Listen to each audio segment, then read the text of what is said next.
फ़ौज़ अमरी इल्लल्लाह इन्नल्लाह बसीरुम बिल इबाद वला हौला वला क़ुव्वता इल्ला बिल्लाहिल अलिय्यिल अज़ीम। हस्बुनल्लाहु व निअमल वकील, निअमल मौला व निअमन नसीर। अऊज़ु बिल्लाहि मिनश शैतानिर रजीम। बिस्मिल्लाहिर रहमानिर रहीम। अल्हम्दुलिल्लाहिल्लज़ी ला मुज़ाद्द लहू फ़ी मुल्किही वला मुनाज़िअ लहू फ़ी अम्रिही वला शबीह लहू फ़ी अज़मतिही। सुम्मा सलातु वस्सलामु अला रसूलिहिल करीम अल उम्मिय्यिल मक्किय्यिल मदनिय्यिल क़ुरैशिय्यिल हाशिमी अबिल क़ासिम मुहम्मद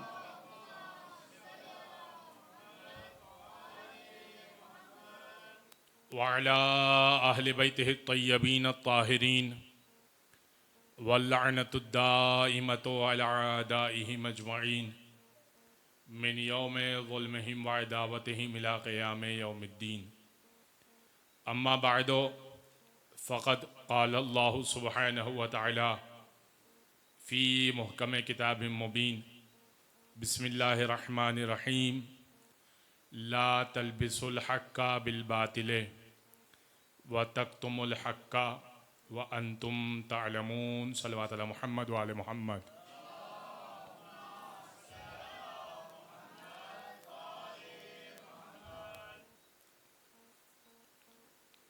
हज़रात ग्रामी अशर सानी, ये हमारी खुशकिस्मती है कि एक मरतबा फिर ज़िक्र अहले बैत अत्हार सुनने, करने और इसमें शामिल होने की परवरदिगार ने हमें तौफ़ीक़ अता की। ये ज़िक्र वो है कि जो हमें इम्तियाज़ बख्शता है कि कौन हुसैन के साथ है और कौन यजीद के साथ है। अगर ये ज़िक्र ना हो तो मालूम ना हो कि किसने हुसैन का साथ देना है और किसने यजीद का साथ देना है। शायर ने क्या खूब कहा कि कुछ देर फ़र्ज़ कीजिए ये मजलिसें न हों, कुछ देर फ़र्ज़ कीजिए ये मजलिसें न हों, सारा जहां हुसैन का कातिल दिखाई दे। तो ये मजलिसें इस बात की अलामत हैं कि जब भी हम मजलिसें करते हैं तो आसपास से आवाज़ें आना शुरू हो जाती हैं, और आसपास से आवाज़ों का आना इस बात की अलामत है कि हाथ हमारे सीने पर पड़ता है और तकलीफ़ वहाँ पे होती है। तो तकलीफ़ का होना बता रहा है कि हुसैन के साथ आप कितने हैं और यजीद के साथ आप कितने हैं। लिहाजा शायर ने कहा कि गिरिया किया याकूब ने, उनको भी तो टोको, यूसुफ अभी ज़िंदा हैं यूँ गम नहीं करते, और आदम ने तो हव्वा के लिए पीटा था सीना, समझाओ उन्हें जिंदों का मातम नहीं करते, और करते ना मोहम्मद हमजा। और फरमाया कि हक बात है बस बुग़्ज़े अली का है ये चक्कर, हक बात है बस बुग़्ज़े अली का है ये चक्कर, तुम इसलिए शब्बीर का मातम नहीं करते। तो ये मातम इंशाअल्लाह हमारा मौजू ये है कि हमारे अकायद, और हमारे अकायद क्या क्या हमारे अकायद हैं। फ़कत हमारे अकायद उसूल दीन नहीं है, मैंने उन्वान उसूल दीन नहीं बनाया बल्कि अकायद, हमारे अकायद बनाया। उसूल दीन में अज़न ग्रामी 5 उसूल हैं जिनको हम उसूल दीन मानते हैं, और वो तौहीद, अदल, नबूवत, इमामत और क़यामत है। ये बुनियादी 5 दीन के उसूल हैं जिसकी बुनियाद पर दीन खड़ा हुआ है। लेकिन इन पर तो गुफ्तगू होगी। इसके अलावा बहुत सारे और अकायद हैं जो हमारे अकायद में शामिल हैं, यानी हमारे से मुराद इस्ना अशरी के अकायद होने चाहिए, इमामिया के अकायद होने चाहिए, मौला को मानने वाले के अकायद होने चाहिए, अहले बैत को मानने वाले के अकायद होना चाहिए, तो उसके ऊपर गुफ्तगू होगी। और मैंने सरनामा कलाम में सूरह बकरा की आयत नंबर 42 को चुना है और इसी से मुताल्लिक है ये आयत थोड़ी सी पेश कर देता हूँ और इसके अलावा इसके बाद फिर मैं अपने उन्वान पर आ जाता हूँ। ज़ाहिर है कि आज तौहीद पर कुछ बात होगी और उसके बाद बतदरीज बात चलती रहेगी। देखिए, परवरदिगार ये कह रहा है कि ला तलबिसुल हक़ का बिल बातिल, देखो हक को बातिल के साथ ना मिलाया करो, हक और बातिल को एक साथ ना मिलाया करो। व तक्तुमुल हक, और ये भी ना करो कि हक को छुपा दिया करो। बाज़ दफ़ा ऐसा होता है कि इंसान को मालूम होता है कि हक क्या है, लेकिन वो हक को छुपा देता है। तो अल्लाह कह रहा है कि हक को बातिल के साथ ना मिलाओ। अगर किसी को इमाम मानते हो तो इमाम के सामने आने वाले को इमाम मत मानो, हक को बातिल के साथ ना मिलाओ। ला तलबिसुल हक का बिल बातिल, बातिल को हक के साथ ना मिलाओ। व तक्तुमुल हक, और हक को छुपाओ भी मत। भाई ठीक थे मगर हम इजहार नहीं करते, इजहार करो, उनकी जात पे कोई फर्क नहीं पड़ेगा, तुम्हारी आखिरत संवरेगी। भाई अगर सूरज से तुम छुप के बैठोगे तो तुम्हारे घर में अंधेरा होगा, सूरज की रोशनी में कुछ कमी नहीं आएगी। अगर तुम अली को नहीं मानोगे तो अली की जात पे कोई फर्क नहीं पड़ेगा, तुम्हारी आखिरत में मसला हो जाएगा, तुम्हारी आखिरत पे फर्क आ जाएगा। तो हक को छुपाओ भी नहीं, हक के साथ बातिल को भी मिलाओ, हक के साथ बातिल को मिलाओ भी नहीं। वह अंतुम तालमून, जबकि तुम जानते भी हो। अगर जानते हो, एक बात तो यह कि इंसान जानता नहीं है, तो अगर नहीं जानता तो दावत है, आइए तशरीफ लाइए मजलिस में, जहां बहुत सारी जगहों पर जिक्र हो रहा है किसी किसी अंदाज में और किसी किसी का जिक्र हो रहा है। हम वो हैं कि जिसका जिक्र कर रहे हैं, जिसके घर में सीधा कुरान उतरा, हम उनका जिक्र कर रहे हैं। तो आइए मजलिस में, जहां तक आवाज जा रही है तो मजलिस में आइए। यहां पर पूछा नहीं जाएगा कि आपका ताल्लुक किस मसलक से है, यहां पर हर आने वाले हुर के लिए दरवाजा खुला हुआ है। सलवात पढ़ दे मोहम्मद वाले मोहम्मद।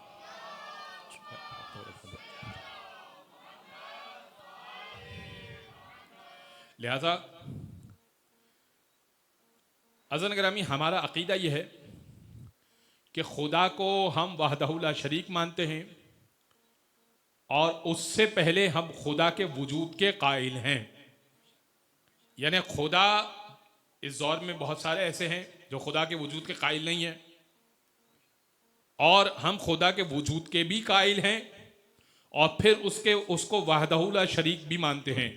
यानी उसका कोई शरीक नहीं है, वो अकेला है, वो तन्हा है और उसका कोई शरीक नहीं है। लेकिन अज़ीज़ान ग्रामी, इस अकीदे पर गुफ्तगू करने से पहले मैं ये बात वाज़े करना चाहता हूँ कि दो चीज़ें हैं जो इस्लाम में हैं, एक है अकीदा, एक है अमल। एक इंसान का अकीदा होता है, एक इंसान का अमल होता है। नमाज बहुत सारे लोग पढ़ रहे हैं, लेकिन अकीदा अलग अलग है। इसीलिए आप देख रहे हैं कि इसी एक पट्टी के अंदर बहुत सारी मसाजिद हैं। क्यों फ़र्क है? मसला मस्जिदों का नहीं है, सब अल्लाह के घर हैं, मसला अकीदों का है।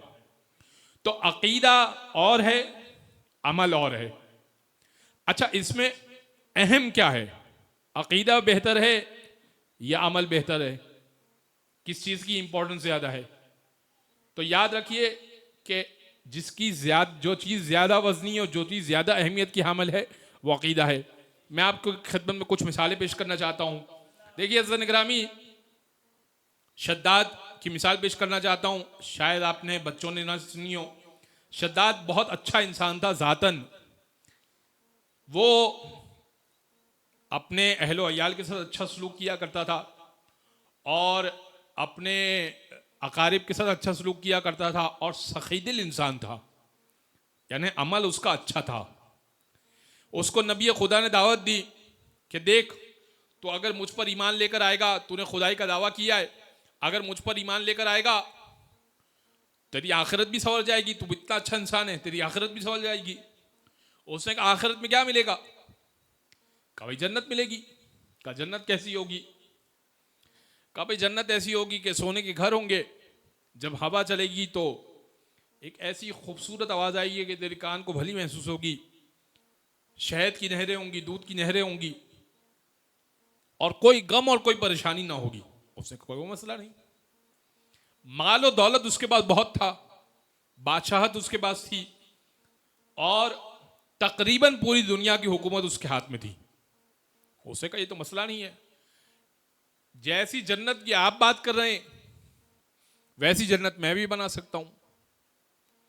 उसने अपने कारिंदों को हुक्म दिया कि सोने को पिघला पिघला कर ईंटों में ढालकर और उसके आलीशान महलात बनाए जाएं, जिस तरह से ये बता रहे हैं। और इसके बाद दरख्तों को इस तरह से आमादा किया कि जब वो हवा चलती थी तो उसमें से खूबसूरत आवाज आती थी। यानी बहुत मेहनत की। उस जमाने में लोगों की उम्रें बहुत ज्यादा हुआ करती थी। कहा जाता है कि 1000 साल लग गए। जैसी जन्नत नबी खुदा ने उसको बताई थी, 1000 साल लग गए तैयार करने में। और जब वो तैयार तकरीबन कर चुका, जो खाका उसके जहन में बन गया था नबी की बात सुनकर, अच्छा उसकी मुलाकात हुई थी मलकुल मौत से। अच्छा उस जमाने में मलकुल मौत से मिल लिया करते थे, शयातीन से मिल लिया करते थे, बहुत सारे सैकड़ों वाक़यात हैं। तो मलकुल मौत से मुलाकात की थी तो शद्दाद से मलकुल मौत ने कहा था कि शद्दाद तू अपनी जन्नत में जा नहीं सकेगा। तो उससे कहा था कि तू मेरी रूह कब्ज कर लेगा? कहा बिल्कुल रूह कब्ज कर लूंगा। शद्दाद ने कहा था कि मैं तुझसे कहता हूं कि तू मेरी रूह कब्ज करना उस वक्त कि जब मैं ना जमीन पर हूं ना किसी चीज पर बैठा हुआ हूं, तो मेरी उस वक्त रूह कब्ज करने में गुजारिश है। अब शद्दाद के जहन में था कि ऐसा कोई मरहला होगा ही नहीं कि जब मैं बैठा हुआ भी ना हूं और जब मैं ना जमीन पर हूं। अभी शद्दाद अपनी जन्नत में दाखिल हो रहा था और अपने घोड़े से उतर रहा था। घोड़े पे सवार नहीं है, घोड़े से उतर रहा है, पांव जमीन पर लगे नहीं है। मलकुल मौत आया और रूह खींचने लगा। कहा तूने कहा था कि ना बैठा हुआ हूं ना पांव जमीन पे लगे हुए हूं। रूह खींचने लगा और रूह खींच ली। अज़ान गिरामी, इंसान का अकीदा अच्छा ना हो, अमल अच्छा हो, तो इंसान अपनी जन्नत में नहीं जा सकता, तो हसनैन की जन्नत में कैसे जाएगा? अकीदा अच्छा ना हो तो अपनी जन्नत में नहीं जा सकता, तो हसनैन की जन्नत में कैसे जाएगा? आइए एक दूसरी मिसाल पेश करता हूं। दूसरी मिसाल क्या है? हजरत आदम को परवरदिगार ने कहा ला तक़रबा हाज़िही शजरा फ़तकुना मिनज़ ज़ालिमीन। आप इस शजरे के करीब मत जाइएगा, आप इस जन्नत में रहिए। उसकुन अंत व ज़ौजुक, आप और आपकी ज़ौजा इस जन्नत में रहिए। वला तक़रबा हाज़िही शजरा, इस जन्नत में इस दरख्त के करीब न जाइएगा। फ़तकुना मिनज़ ज़ालिमीन, ज़ालिमीन में से हो जाएंगे। हज़रत आदम उस तरफ गए, दरख्त में से उस फल को खाया और तर्क औला हो गया। ज़ाहिर है कि हम इस बात के कायल नहीं है कि हज़रत आदम ने मासियत की। क्यों? इसलिए कि परवरदिगार ने, एक तो मासियत का उन्वान यह है कि सराहतन परवरदिगार कहता है कि ये काम हराम है। दूसरी बात कि परवरदिगार ने सराहतन हराम का लफ्ज़ नहीं कहा था, मना किया था। और दूसरी बात यह कि हज़रत आदम से इस्मत की मंजिल पर थे, लिहाजा ये बात हो गई। तो अब तर्क औला, खुद नबी मासूम ने भी ये बात कही, इमाम मासूम ने भी ये बात कही, तर्क औला हो गया। हज़रत आदम निकाले गए। जब आदम निकाले गए तो हज़रत आदम 40 साल तक तौबा करते रहे। हज़रत आदम की तौबा परवरदिगार ने कबूल ना की उस वक्त तक कि जब तक परवरदिगार ने, कुरान में यह आयत मौजूद है, फ़तलक़्क़ा आदम मिन रब्बिही बिकलिमातिन, आदम को अपने रब की जानिब से कुछ कलिमात तालीम दिए गए। फ़ताबा अलैह, तो उन्होंने उन कलिमात को पढ़ा और फिर परवरदिगार ने उनकी तौबा को कबूल किया।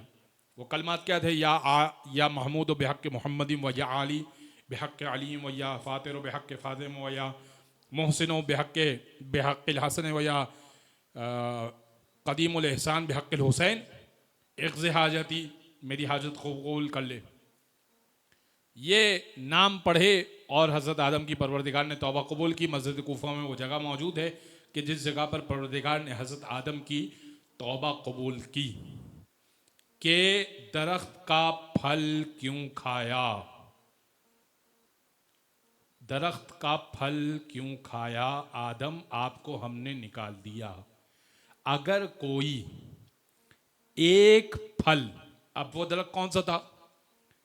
खुद इमाम मासूम ने फरमाया वो दरख्त वो था, मैं अय्याम फातिमी में पेश कर चुका हूँ, वो दरख्त वो था कि जो शजरतो अहले बैत था, शजर तूबा था, कि जिसमें अहले बैत का नूर मौजूद था, लिहाजा आदम को मना किया गया था। अगर कोई अहले बैत के दरख्त में से एक फल खा ले तो परवरदिगार उसे जन्नत से निकाल दिया करता है। खता नहीं है, गुनाह नहीं है, मगर तर्क औला है। नबी मासूम अगर अहले बैत के दरख्त में से एक फल खा ले, परवरदिगार जन्नत से निकाल देता है। अगर कोई पूरा बाग खा ले तो जन्नत में नहीं जा सकता।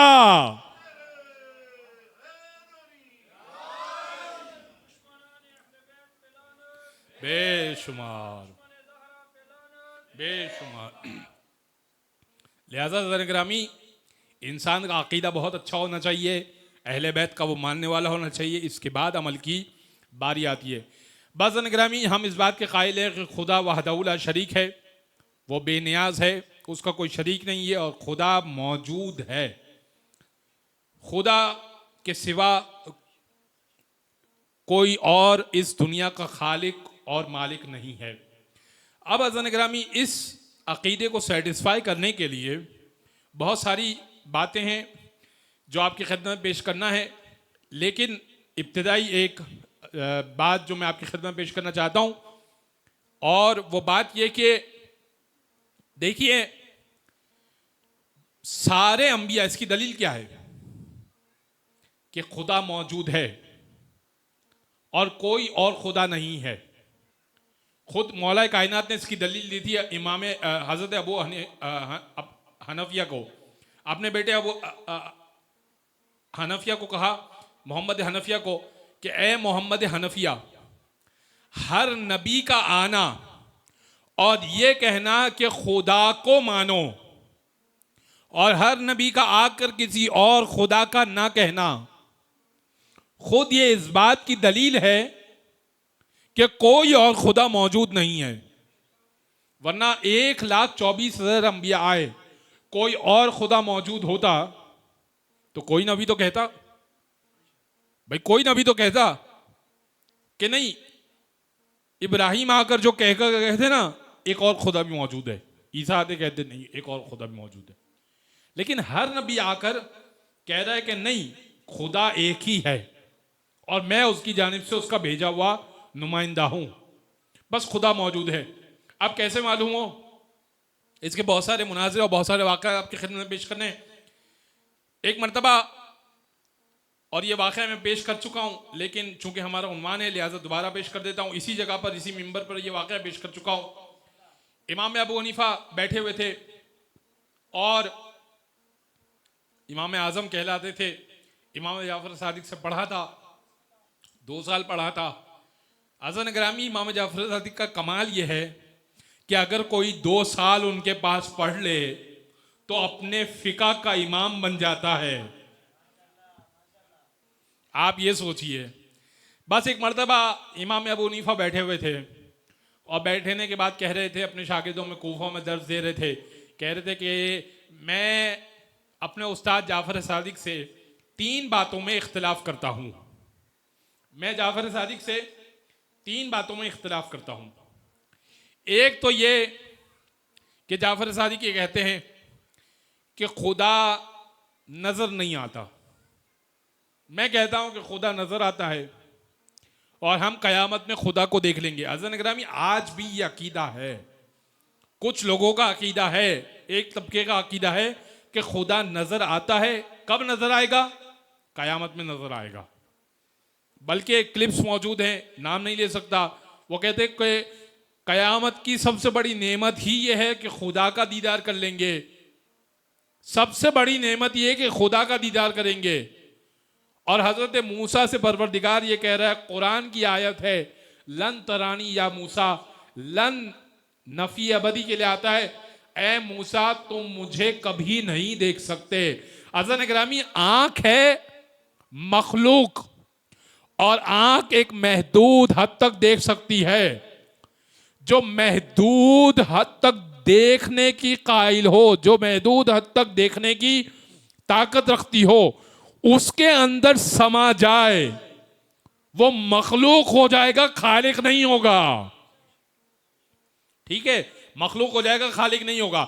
एक मरतबा इमाम इमाम अबू हनीफा ने कहा कि मैं इस बात का कायल नहीं हूं। कहा कि दलील क्या है? का दलील यह है कि कुरान कह रहा है, वुजूह यौमा इज़िन नाज़िरा, वो दिन वो होगा जब परवरदिगार को लोग चेहरे देख रहे होंगे। कुरान की आयत है ये भी। अब देखें ना, जो अहले बैत से दूर होगा वो इसी तरह से दलील पेश करेगा। जब छठे इमाम से पूछा गया कि मौला ये बताइए, कुरान की ये आयत है वुजूह यौमा इज़िन नाज़िरा, के चेहरे खुदा को देख रहे होंगे, तो नाज़िरा से क्या मुराद है? नजर कर रहे होंगे से क्या मुराद है? इमाम ने कहा तुमने क्या समझ लिया, क्या वाकई खुदा को देख रहे होंगे? हमें तो यही लग रहा है। इमाम ने कहा नहीं, का जैसे तुम कहते हो अपने बाप से जब किसी मुसीबत में फंस जाते हो कि मेरी सारी उम्मीदें आपसे वाबस्ता हैं, मैं आपकी जानिब देख रहा था, तो क्या वाकई देख रहे होते हो? देख नहीं हो रहे होते, उम्मीदें वाबस्ता होती हैं तुम्हारी। का इसका मतलब ये कि उम्मीदों का वाबस्ता होना भी देखना शुमार होता है। का वुजूह यौमा इज़िन नाज़िरा, उस दिन सब परवरदिगार को देख रहे होंगे, इसका मतलब सब परवरदिगार की रहमत के मुंतजिर होंगे। सब परवरदिगार की रहमत के मुंतजिर होंगे, खुदा नहीं नजर आ रहा होगा। अब अबू हनीफा ने इस्तिदलाल किया, कहा कि कुरान की आयत मौजूद है, लिहाजा जो चीज़ होती है वो नजर आती है, खुदा भी नजर आएगा। जाफर सादिक कहते हैं नजर नहीं आएगा, मैं कहता हूं नजर आएगा, कुरान की आयत है। अब मैंने आपको एक आयत पेश कर दी, लेकिन पूरा मुनाजरा जो पेश करना है आपकी खिदमत में। कहा कि दूसरा मेरा एतराज ये है, दूसरा एतराज ये है कि जाफर सादिक ये कहते हैं कि इंसान अपने अमाल का जिम्मेदार खुद होता है। मैं कहता हूं कि नहीं, जो करता है अल्लाह करवाता है, क्योंकि कुरान कह रहा है इन्नल्लाह अला कुल्लि शैइन कदीर, अल्लाह हर चीज पर कादिर है। तो हर चीज पर अल्लाह कादिर है, तो जो करता है अल्लाह करवाता है। आज भी एक तबके का यह अकीदा है कि हुसैन को जो कत्ल किया गया वो यजीद ने नहीं किया, बल्कि वो तो तकदीर में लिखा हुआ था। मैं इंशाल्लाह पूरा पेश करूंगा, तकदीर में लिखा हुआ था, तो इससे क्या मुराद है? का तकदीर में लिखा हुआ था, अल्लाह चाहता तो मिटा देता, अल्लाह ने तकदीर में लिख दिया, यजीद मजबूर हो गया, उसने कत्ल कर दिया। का जो करता है अल्लाह करवाता है, लिहाजा इंसान अपने अफ़आल पे कादिर नहीं है। का अच्छा, आयत वो भी पेश कर रहे हैं।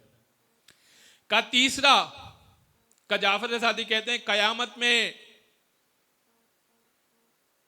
शैतान को जहन्नुम में डाला जाएगा।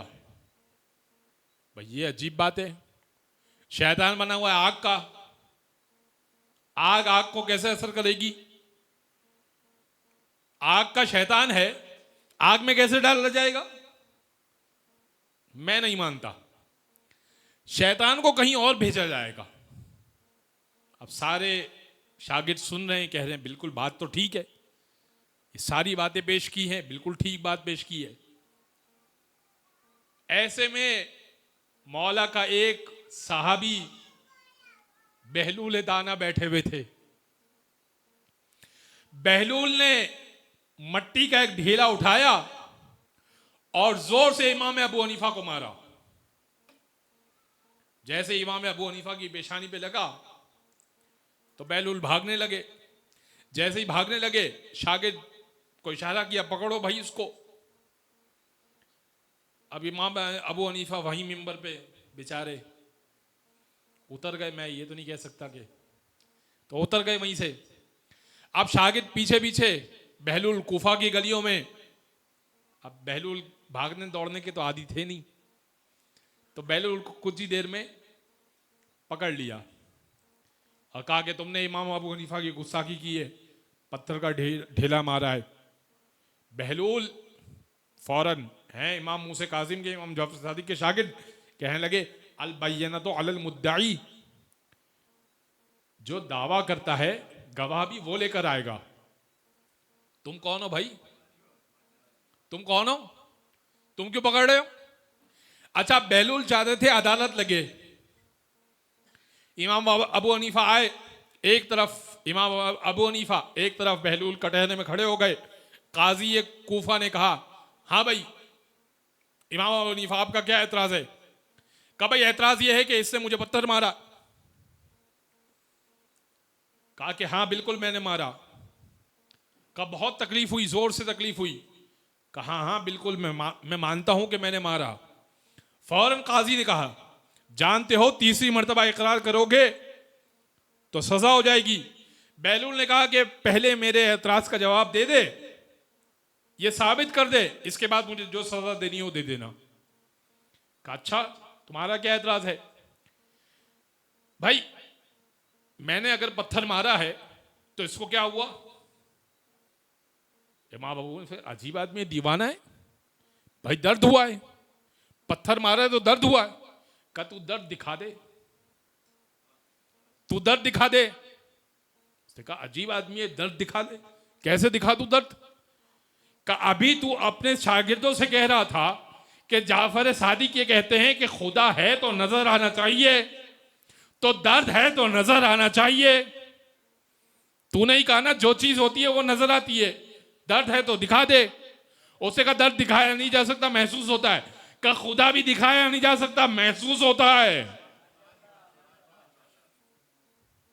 अब इमाम बाबू ने खामोश हो गए, कहने लगे कि अच्छा।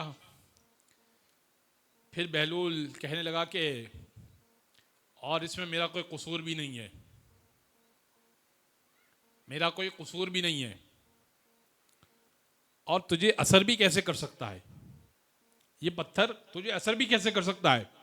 का क्या मतलब? ये पत्थर कैसे असर कर सकता है? का तू किस चीज का बना हुआ है? का मट्टी का। का पत्थर किस चीज का बना हुआ था? का मट्टी का। का भी तू शागिर्दों से कह रहा था हम जिन्स पर असर नहीं कर सकती, तो शैतान को आग में नहीं डाला जाएगा, इसलिए कि आग आग पर असर नहीं करेगी। तो जब आग आग पर असर नहीं करती तो मट्टी भी मट्टी पे असर नहीं करती। अब अबू हनीफा परेशान हो गया, कहने लगा और आखिरी बात यह है कि देख ये काम ना मैंने नहीं किया, मुझसे अल्लाह ने करवाया है।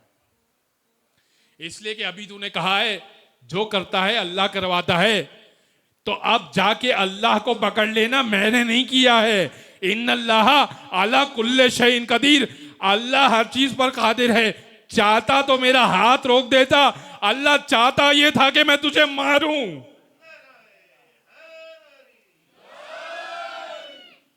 अल्लाह चाहता था कि मैं तुझे मारूं। बाप ये तीनों एतराज का जवाब इस तरह से पेश किया। हज़रत ग्रामी, हम खुदा के वजूद के भी कायल हैं, वाहदउला शरीक होने के भी कायल हैं। खुदा के वजूद के वजह से आज एथिस्ट कम्युनिटी बहुत ज़्यादा बढ़ गई है। आप उनसे सवाल कीजिए कि कैसे खुदा है या क्या है, वो कहते हैं कि ये दुनिया कैसे वजूद में आई।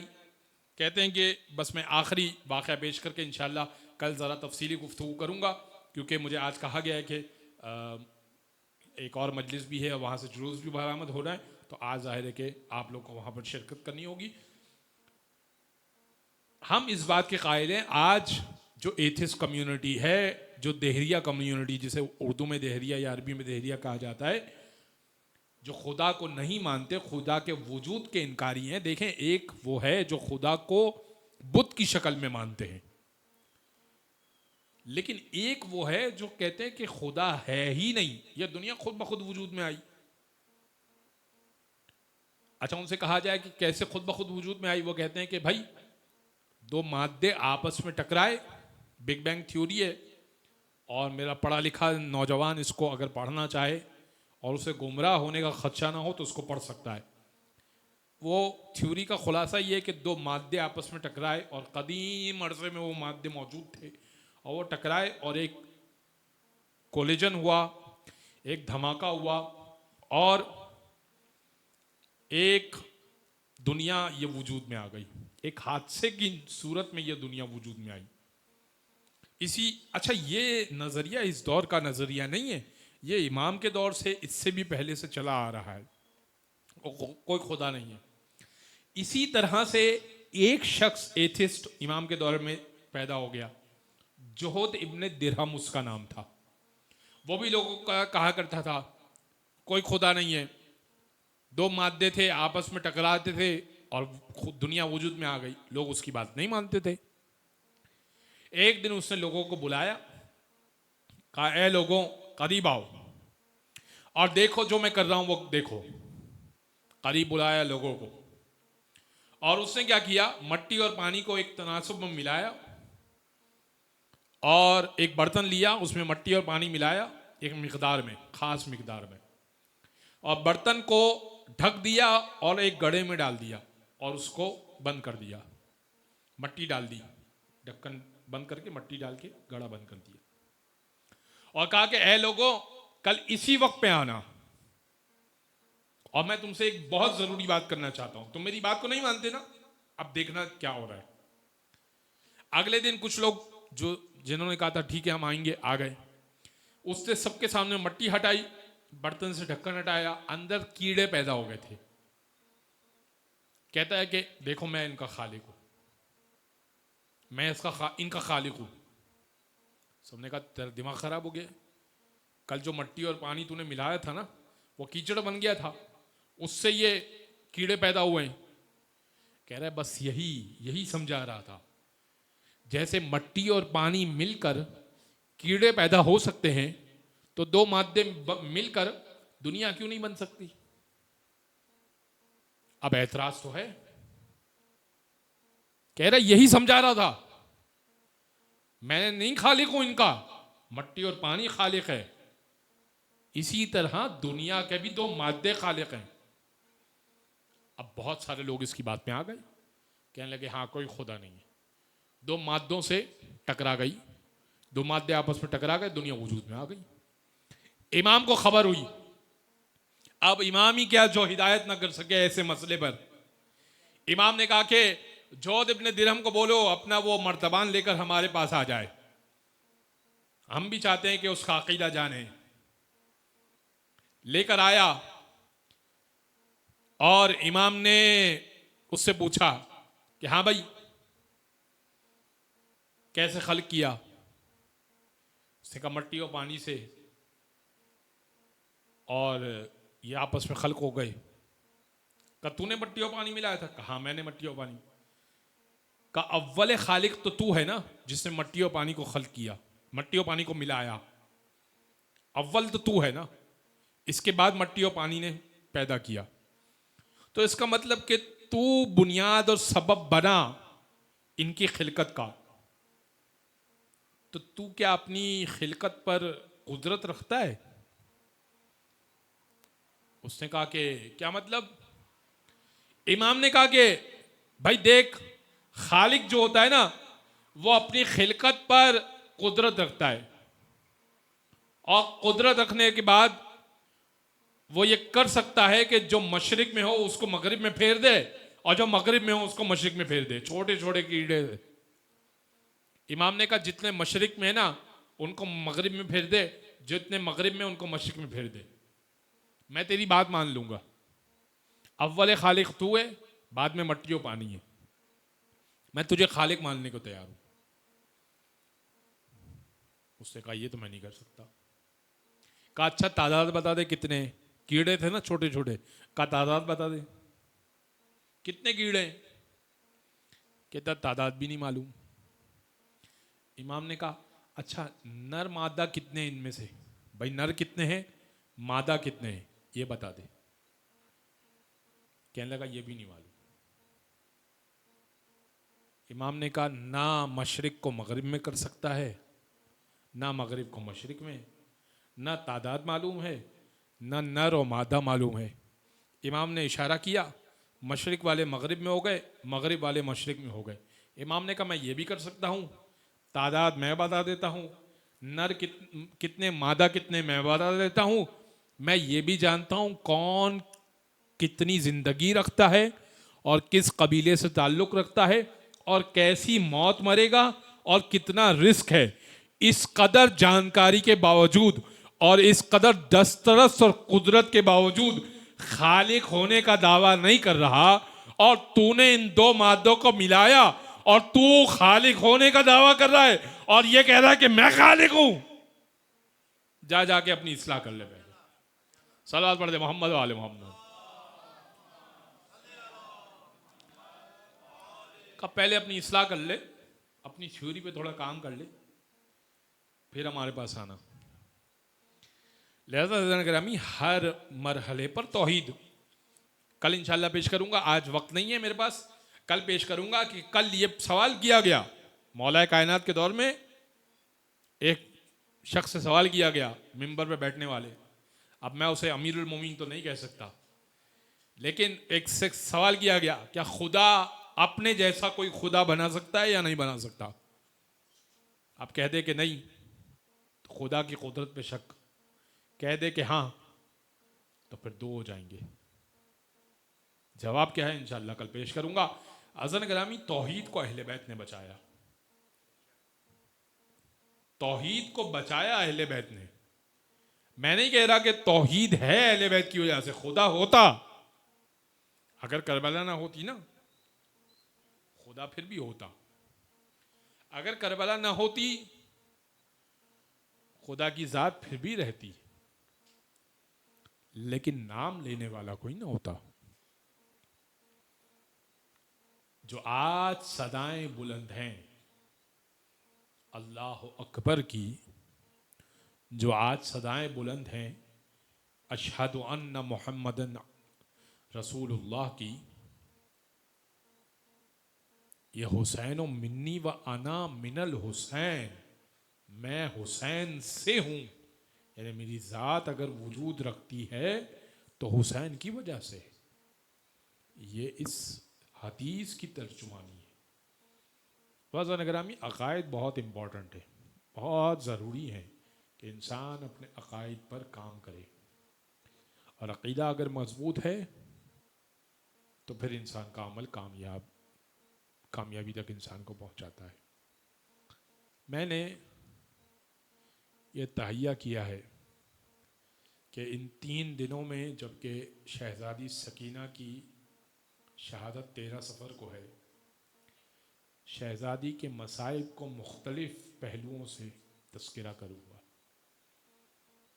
हुसैन की ये लाडली बेटी जिसका असल नाम हम सकीना कहते हैं, सुकैना बिनतुल हुसैन, सुकैना यानी सुकून पहुँचाने वाली। नाम फातिमा था लेकिन आका हुसैन सुकैना कहा करते थे, सुकैना बिनतुल हुसैन। जब दरबार यजीद में पेश किया गया, ऐसे पेश किया गया कि शहजादी ज़ैनब, शहजादी उम्मे कुलसूम, जनाबे रुक़ैया जो एक और बेटी हैं इमाम हुसैन की, और दीगर मस्तूरात अहले हरम जो एक बड़ी तादाद में थी, सब सर नंगे हैं, मोहम्मद की नवासियाँ, रसूल अल्लाह की नवासियाँ। सैयद सज्जाद का एक जुमला है दरबार यजीद के हवाले से, कहते हैं कि जब दो चीज़ें मैं किसी मोमिन को करते हुए देखता हूँ तो मुझे दरबार यजीद याद आ जाता है। जब मैं देखता हूँ कि मोमिन शराब पी रहा है तो मुझे दरबार यजीद याद आ जाता है। और जब मैं देखता हूँ कि मोमिन जुआ खेल रहा है मुझे दरबार यजीद याद आता है। क्यों? इसलिए कि जिस वक्त अहले हरम को पेश किया गया था ना, यजीद तख्त पे बैठा हुआ था, एक हाथ में शराब का जाम था, साथ में वो जुआ खेल रहा था, सामने एक तश्त मौजूद था जिसमें इमाम हुसैन का कटा हुआ सर मौजूद था। बार बार छड़ी उठाता था, इमाम के दंदाने मुबारक से गुस्ताखी करता था। उसके सामने इमाम अली की और फातिमा की बेटियों को लाया गया, बेरिदा और बेमकरा और चादर और एक रस्म में बांधी हुई। ऐसे में उसकी नशे में चूर था। ऐसे में उसकी निगाह पड़ी एक 3.5 साल बच्ची की तरफ। ऐसे निगाह पड़ी, एक 3.5 साल बच्ची ने चेहरे पर अपने नन्हा सा हाथ रखा हुआ है, कभी बैठती है कभी खड़ी हो जाती है। यजीद ने कहने लगा, ए बच्ची तुम कौन हो? यजीद ने कहा, मैं सुकैना बिनतुल हुसैन हूँ, जिसके सर से तू खेल रहा है उसकी बेटी हूँ। कहा, अच्छा तुमने अपने चेहरे पर हाथ क्यों रखा है? कहने लगी, मैंने चेहरे पर हाथ इसलिए रखा है यजीद, मेरी फूफियों ने, मेरी बहनों ने अपने चेहरे को अपने बालों से छुपा लिया है, मगर मैं भी गैरत वाली हूं ना, मगर मेरे बाल छोटे हैं, मैंने अपने हाथों से अपने चेहरे को छुपाया है। मैं हुसैन की बेटी हूं, अरे सैयदजादी हूं। कहा, अच्छा तू कभी बैठती है कभी खड़ी हो जाती है, ऐसा क्यों करती है? कहा, इसलिए ऐसा करती हूं, जब मैं खड़ी हो जाती हूं ना, तूने हम सबको एक रस्म में बांधा है, जब खड़ी हो जाती हूँ ना मेरा गला तंग हो जाता है, मगर जैसे ही बैठ जाती हूँ तो मेरे गले में तो राहत आ जाती है, मगर सैयद सज्जाद की रस्सी खिंच जाती है तो मैं दोबारा खड़ी हो जाती हूँ, मुझे राहत नहीं मिलती। बैठती हूँ तो परेशानी है, खड़ी हो जाती हूँ तो परेशानी। का अच्छा ये तेरे बाबा का सर है, अगर वाकईतन तू हक पर है जरा अपने बाबा को बुला। एक मर्तबा बीबी ने अपना फटा हुआ दामन आगे फैलाया, जला हुआ दामन आगे फैलाया, कब बाबा मुझ पर वक्त आ गया, अब ये सवाल हो रहा है कि आया मुझे मोहब्बत है आपसे और आपको मुझसे मोहब्बत है या नहीं है। एक मर्तबा तश्त से हुसैन इब्न अली का सर उठा, हवा में तैरता हुआ सकीना की गोद में जा गिरा। बीबी ने अपने सूखे होंठ जनाबे हुसैन इब्ने अली के सूखे होंठों पर रखे। कब बाबा देखिए चेहरे पे निशान, तमाचों के निशान, देखिए कानों के निशान, कानों से बालियां उतारी गई हैं, नहीं उतारी नहीं गई, खींची गई है। बाबा जिस दामन में आप मौजूद है ना, इस दामन में आग लगाई गई थी। फिर कहने लगी शहजादी, पूरा मर्जिया, फिर कहने लगी शहजादी, अरे नहीं बाबा, बाबा आपकी दाढ़ी तो खून में तर है, अरे नहीं बाबा आपके होंठ तो ज्यादा खुश्क है, अरे नहीं बाबा आपके होंठों पे तो छड़ी के निशान है, मेरा बाबा ज्यादा जख्मी है, सकीना कम जख्मी है। अला वलानतुल्लाहि अलल कौमिज़ ज़ालिमीन वसयअलमुल्लज़ीना ज़लमू अय्यामल क़लबि यनक़लिबून। बारिला हमारे अज़ीम तवस्सुल को अपनी बारगाह में कबूल फरमा, दुनिया और आखिरत का हर खैर अता फरमा, दुनिया और आखिरत के हर शर से महफूज फरमा। पालने वाले तुझे वास्ता मोहम्मद वाले मोहम्मद का दीन की खिदमत करने की हमें बेहतरीन तरीके से तौफ़ीक़ अता फरमा। तुझे वास्ता मोहम्मद वाले मोहम्मद का इस साल हर साल बार बार दर अहले बैत की ज़ियारत नसीब फरमा, अपने घर का दीदार और दीदार रोज़ा मुस्तफ़ा और दीदार जन्नतुल बक़ी नसीब फरमा। मौत के वक्त अहले बैत की ज़ियारत और शिफ़ात और हमराही नसीब फरमा, ख़ात्मा बिल खैर फरमा, क़ब्र में उनकी ज़ियारत नसीब फरमा। बानिया ने मजलिस और जिसने इसमें ताउन किया उनके रिज़्क़ में रोज़ी में इजाफ़ा फरमा। तुझे वास्ता मोहम्मद वाले मोहम्मद का हम सबको बेहतरीन अंदाज से इमाम के ज़हूर के लिए तैयारी करने की तौफ़ीक़ अता फरमा। इमाम के ज़हूर में ताजील फरमा। मातम हुसैन।